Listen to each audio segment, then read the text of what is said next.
The other day, a friend of mine asked me, would you rather be right or rich?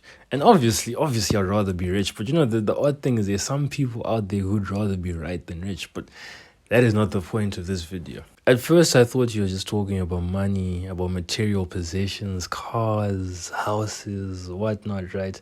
But after thinking about the context of that conversation, I see you was talking about life in general. When people think about being rich, they only think about like having 7, 8, 9 figures in their bank account.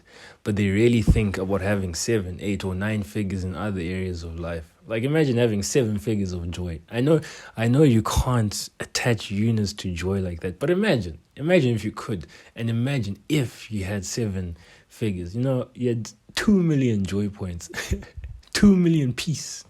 Okay, that's stupid, but you get what I'm saying. You truly can have 2 million of joy, 2 million of peace, and you'd be surprised as to how you can achieve this. The rest of the video will reveal that to you. So anyways, I'll catch you.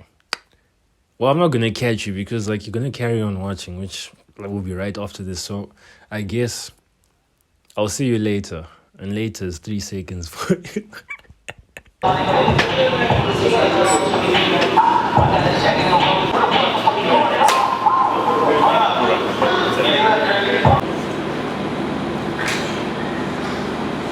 He asked me this question when I was overthinking and stressing about whether something was going to work out. And the reason why he termed it, would you rather be right or rich, is because as all my overthinkers watching this video know, is that most times you're right. Most times, because you're overthinking, you're going to think about 20 different scenarios. So if you think about 20 different scenarios, the odds of one of them actually turning out are high, right?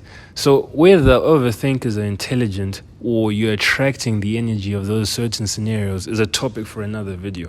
But the point is, right, most times when you overthink, when you are constantly worrying about what could go wrong, most times you're right.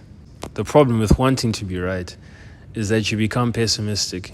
You start focusing on the negative things. You start focusing on what could go wrong. And when you start doing this, it's like you operate with a negative energy. Have you ever been around someone who's extremely pessimistic? Right? I've been around a few of them in my life, and if there's one thing I'll never do is be friends with someone who's pessimistic. I know it sounds like, you should be friends with everyone, but nah. I discriminate when it comes to pessimism. If you're pessimistic, I won't be your friend.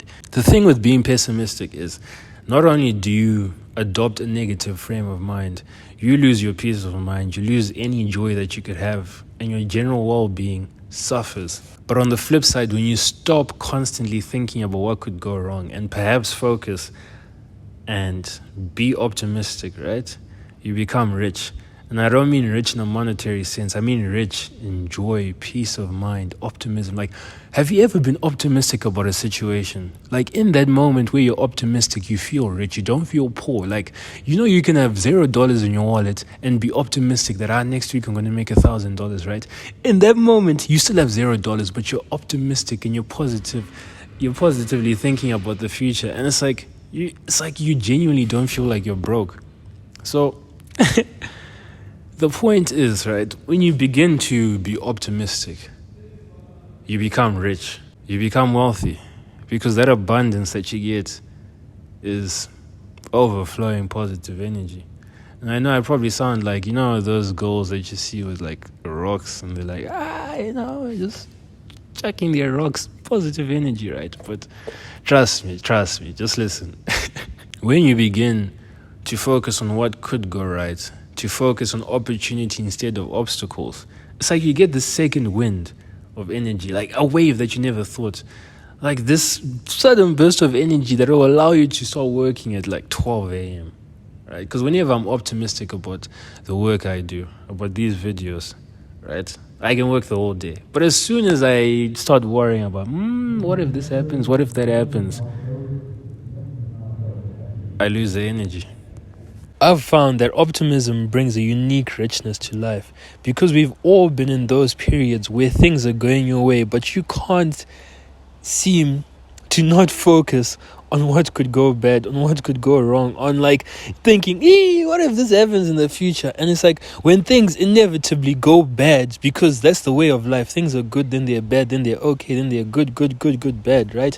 When things inevitably go the way that you thought they were gonna go, you will now be like, I'm right. I was right all along, as if that's a desirable trophy to have. And some of you may be thinking, why not focus on what could go wrong? Why not constantly think about, this person could do me rough. This could happen, this could happen. I'm not saying you should never think about a negative outcome, because if you only focus on the positive outcome, then it's like you blind yourself to what could come.